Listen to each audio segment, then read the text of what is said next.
Hello everyone, आजको यो भिडियोमा चाहिँ म national policy on skilled birth एटेन्डेन्टको बारेमा भन्न गइरहेकी छु। अब स्किल्ड बर्थ एटेन्डेन्ट पोलिसी चाहिँ 2006 मा आएको हो। यसको मेन यसको बेसिस भनेको चाहिँ नेसनल सेफ मदरहुड पोलिसी हो 1998 को र के अरे मिलेनियम डेभलपमेन्ट गोलमा चाहिँ रिडक्सन इन म्याटर्नल मोर्टालिटी भनेर जुन हाम्रो गोल थियो त्यसलाई अचिभ गर्नको लागि सबैभन्दा कस्ट इफेक्टिभ मेजर भनेको स्किल्ड बर्थ एटेन्डेन्टबाट बर्थ के अरे डेलिभरिजहरू कन्डक्ट गर्नु हो। त्यही भएर स्किल्ड बर्थ एटेन्डेन्ट आएको हो, जसमा चाहिँ टार्गेट हाम्रो 60% of the deliveries should be assisted by skilled birth attendant by 2015 भनेर यो टार्गेट छ। म यो रिड आउट गर्न गइरहेकी छु। National Policy on Skilled Birth Attendant. This policy was developed in 2006 as a supplementary policy to National Safe Motherhood Policy. It mentions that the proportion of birth assisted by skilled birth attendant was used as a key indicator for assessing the progress towards maternal mortality reduction as fifth goal of Millennium Development Goal. So, maternal mortality reduce गर्नको लागि यसको की indicator भनेको चाहिँ skilled birth attendant कति birth चाहिँ skilled birth एटेन्डेन्टले conduct गरायो भनेर चाहिँ हाम्रो मेजर इन्डिकेटर थियो। त्यति बेला हाम्रो म्याटर्नल मोर्टालिटीको रेट चाहिँ 75% रिडक्सन गर्नुपर्ने हाम्रो गोल थियो, 3/4। It stresses that Nepal as a signatory of the millennium development goals, millennium development declaration to meet the target needed to develop their respective policy. The policy states that only 13% of the women who were attended by only 13% of the women were attended by health workers during delivery, and not all the health workers were qualified as skilled birth attendant. With the backdrop of this policy, the policy was developed to meet the target of 60% of delivery assisted by skilled birth attendant by 2015. The scope of this policy is limited in the production and utilization and regulation of the skilled birth attendant in the light of achieving the Millennium Development Goal, and is mentioned as supplementary to National Safe Motherhood Policy 1998. So के अरे millennium development goal achieve गर्नको लागि चाहिँ हाम्रो indicator भनेको 60% of the birth should be attended by skilled birth attendant. तर त्यति बेलाको कन्डिसनमा चाहिँ हाम्रो 13% मात्रै थियो डेलिभरी हेल्थ वर्कर्सहरूले कन्डक्ट गराएको, र हेल्थ वर्कर्सहरू पनि स्किल्ड बर्थ एटेन्डेन्ट हुन् भनेर भन्नको लागि क्वालिफाइड थिएनन्। त्यसपछि यसको जेनरल अब्जेक्टिभ भनेको चाहिँ reduce the maternal and neonatal morbidity and mortality by ensuring the availability of access to and utilization of skilled care at every birth. So maternal र नियोनेटल मोर्बिडिटी र मोर्टालिटी रिड्युस गर्ने by ensuring the availability, accessibility and utilization of skilled care at every birth. अनि specific objective चाहिँ stars भनेर सम्झेको छु। Specific अब्जेक्टिभमा चाहिँ एस भनेको sufficient number of skilled birth attendant, अनि ट्रेनिङ प्री सर्भिस र इन सर्भिस ट्रेनिङ। त्यसपछि ए भनेको के अरे accreditation of skilled birth attendant. Accreditation भनेको त लाइसेन्सिङ जस्तो हो कि, accreditation of skilled birth attendant. R भनेको रिफरल्स र एस भनेको सुपरभिजन एन्ड मोनिटरिङ। यसलाई चाहिँ डिटेलमा हेर्न पर्दाखेरि to ensure the sufficient number of skilled birth attendant are trained and deployed at primary healthcare centers, primary healthcare levels with necessary support. त्यसपछि strengthen referral services for safe motherhood and newborn care. त्यसपछि strengthen the pre-service and in-service training of SBA training institutions to ensure that all graduates have necessary skills. Strengthen the supervision and support system to ensure that all skilled birth attendants are able to provide quality maternal and newborn healthcare according to the national protocols. Ani to regulate the to develop regulation, accreditation and relicensing system to ensure that all skilled birth attendants are able to provide quality maternal and newborn healthcare according to the national standards and protocols.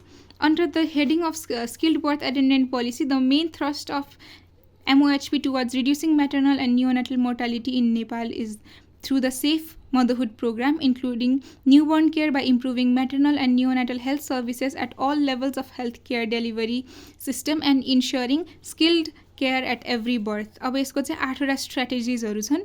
यो objective चाहिँ यही भनेर नै लेख्नु होला, short फर्ममा छ।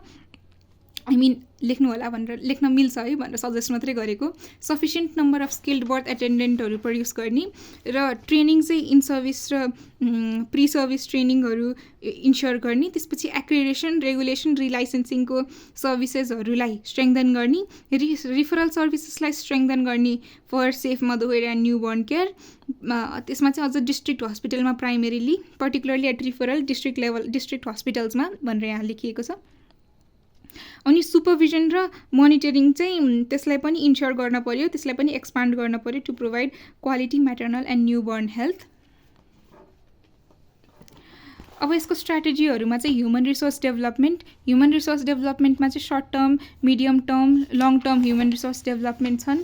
त्यसपछि strengthen skilled birth attendant training sites through accreditation, expansion of SBA training site, prioritize the posting of ANMs with skilled birth attendant skills to remote areas along with the provision of minimum staffs at health post and sub-health post. Service provision ma chai entail the provision of essential maternal and neonatal health care at PHCC level by skilled birth attendant, and when complication occurs at the referral level CBUNC site, create an enabling environment through professional accreditation, relicensing, legal framework along with the strong referral mechanism, supportive supervision, partnership and incentive. Develop a quality assurance system in collaboration with professional organizations and associations. Encourage non-governmental sectors, private sectors, communities for the expansion of maternal and maternal hospital and birthing centers. The Family Health Division will be the focal division of NHTC and will take the lead for the development of SBA along with the reinforcement of Ministry of Education and CTVT. यो चाहिँ अलिकति important छ। Family health डिभिजनले नै लिएको हुन्छ, जसमा family health डिभिजनमै यो फ्यामिली प्लानिङको maternal and child health family प्लानिङको कुराहरू आएको छ। So will be the focal division and NHTC will take the lead of the development of SBA along with the development of our pre-service the Ministry of Education CTVT ले पनि त दिने भयो नि। अब यसको रिभ्यूमा चाहिँ the policy is supplementary to national safe motherhood policy. The policy statements are defined mostly in the strategies. अब यसलाई चाहिँ पोलिसी स्टेटमेन्ट्स चाहिँ स्ट्राटेजीमा आएर डिफाइन भएको छ भनेर भनिएको छ। The main thrust of this policy is the production of skilled birth attendant for providing safe motherhood services, and is the driver by the target of Millennium Development Goals to decrease the SBA, and needs to be looked from SDG perspective in future. The policy also largely focuses on governance to meet the 4 and 5 goals of Millennium Development. The policy talks about skilled birth attendant in situ. The policy talks about skilled birth attendant without proper linkage with the wider area of human resources for health. त्यसै गरी as per the provision, a midwifery course has been started in 2 universities. So यो पनि important छ है, 2 युनिभर्सिटिजमा चाहिँ midwifery course established भएको छ। as per the policy provision, a midwifery course has been started in 2 universities. SBA training have been developed and capacitated through various measures. SBA are trained accordingly. The availability of skilled birth attendant trained nurses in remote areas has been ensured.